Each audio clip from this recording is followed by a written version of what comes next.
Hey everyone! As you saw in the intro, today I'm going to show you how to make removable Harley Quinn tinsel sleeves, based on the ones in the new Birds of Prey movie. The beauty of this design is that you can use any jacket you want. Here you can see I've measured the top of the armhole and the length of the sleeve, so I know how big to make each strip of fringe to fit my jacket. These are going to be cage sleeves, so the tinsel will all be attached to 2 vertical fabric strips and connected in a circle to slide over the sleeves of my vintage jacket. That way I can use a nice jacket as the base and take the sleeves off later without damaging the leather. I used hem tape to make a sturdy base at the top of each strip for sewing later. This hem tape is double-sided and flexible like fabric, so it won't be crunchy like regular double-stick tape. I got mine at Walgreens, but any sewing store will have it too.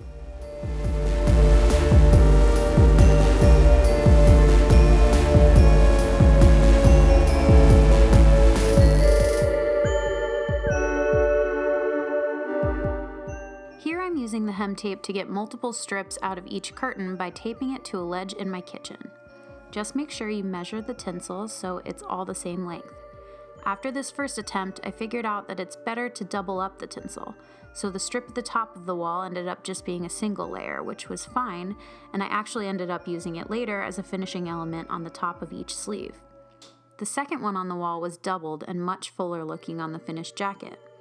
These tinsel curtains were from Amazon, and you have to be careful to get the ones that look sturdier, otherwise the tinsel will pull right off.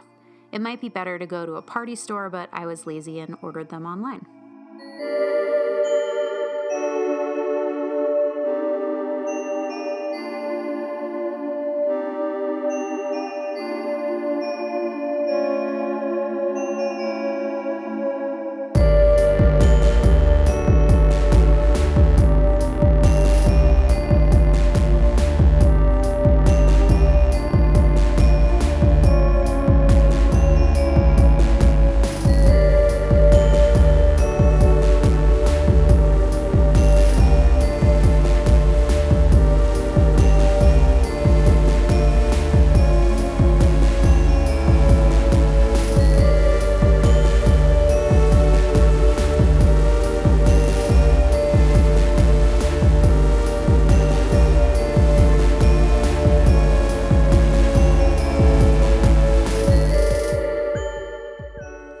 One of the key features of Harley's jacket is that there's also caution tape mixed in, so I added a piece to a few of the tinsel strips.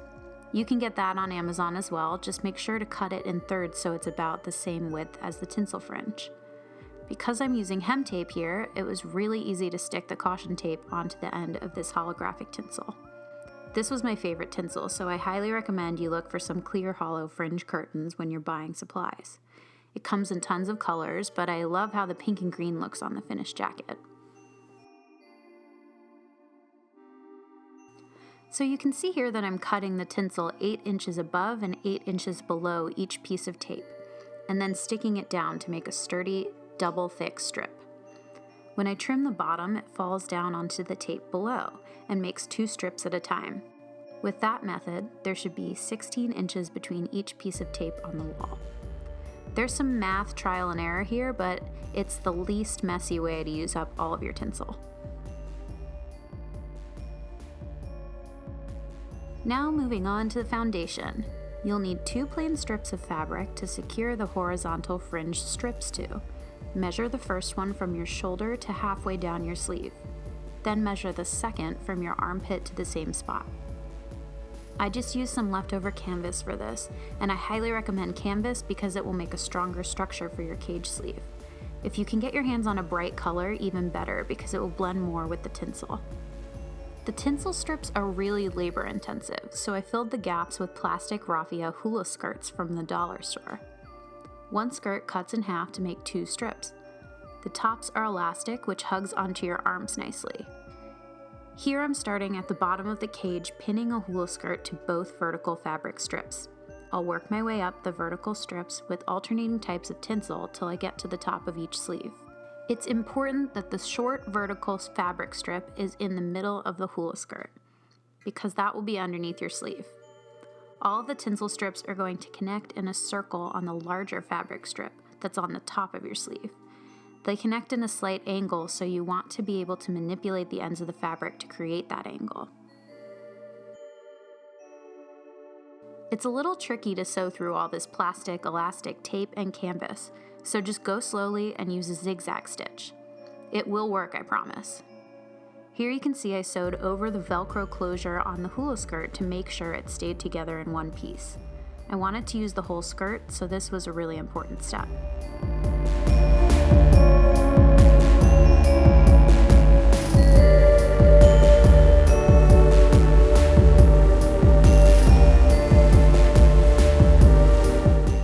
I cut this one in half on camera so you could see that construction process. It's important to keep the Velcro in the middle so you can seamlessly sew the fabric strip right over it in one go.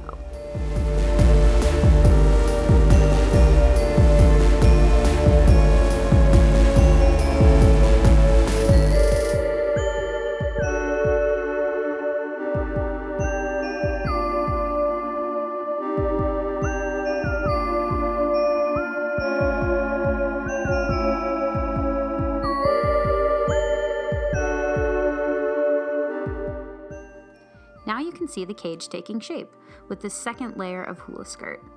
I kept the skirts at the bottom because they're stronger and less likely to get pulled off of the jacket. They were also easier to trim to the right length when the jacket was finished.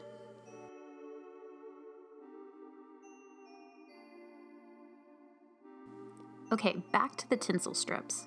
I created a sleeve for the top of each one out of canvas. This made it easier to sew them into the final cage, and also much more sturdy. Just cut the canvas wide enough to slide the hem tape into, and iron the fold to make it easier to sew. The rainbow tinsel here was much better than the one you saw me cutting on the wall earlier. You can see it's not wrinkled at all because the plastic was much thicker. This is ideal. You can also see some closer examples of the caution tape here. I made sure to put it in different places on each strip.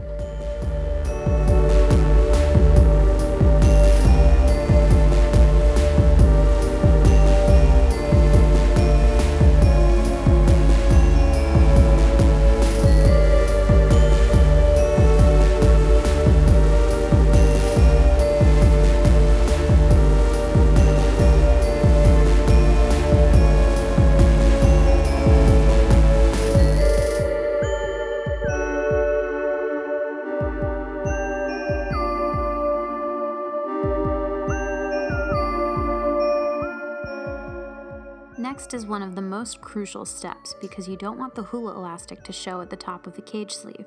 I used one of the tinsel strips from the top of the door curtain with no hem tape or canvas sleeve. Attach it upside down so that when you turn it right side up, the tinsel hides the ugly elastic band. You'll see how it works later, but here's the process for attaching all of the other strips first. They'll all be slightly longer as you go up the sleeve, so that's why you should start with all of your strips at that longest length. Remember, that's why we measured the armhole at the beginning of the video. All of your strips should be the length of that armhole. You'll cut off any excess here, but you can't add it back in if one of the strips is too short.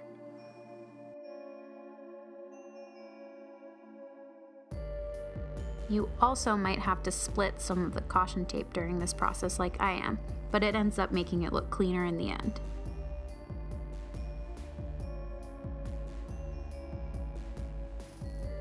As you go up the sleeve, the strips will curve slightly, gathering closer together under the armpit and further apart as you go up the shoulder.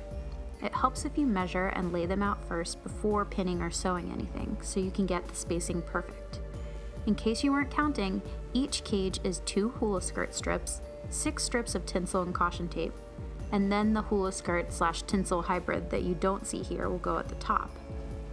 A quick tip is that the tinsel should hang straight down from the bottom of the canvas strips.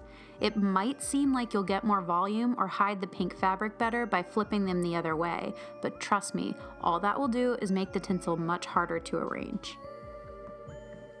I decided to hand sew the final cage together because I was afraid of getting tinsel tangled in my sewing machine. I just did a little square around each juncture where the horizontal pieces crossed the vertical pieces. Then I closed each loop. Earlier, I mentioned that these pink fabric pieces needed to be connected at an angle on the long vertical strip. So you can see that here. It helps the tinsel fall in a more natural cascading shape.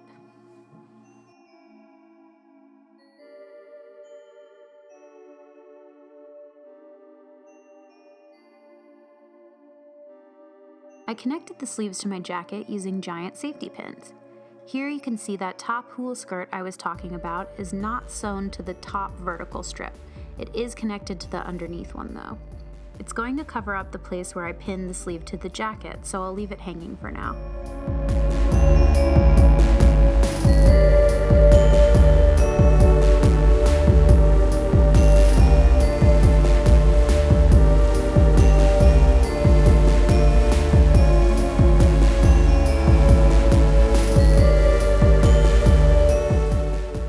I poked the pins in between the seams on the actual jacket so that I didn't have to put holes in the leather.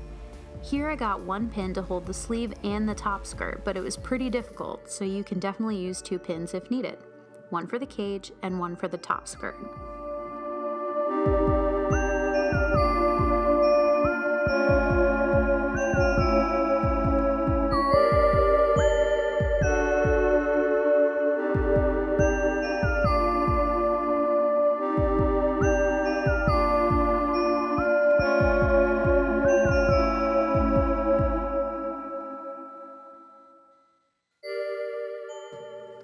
Once both sleeves are on, pull out all the tinsel so that the canvas strips don't show.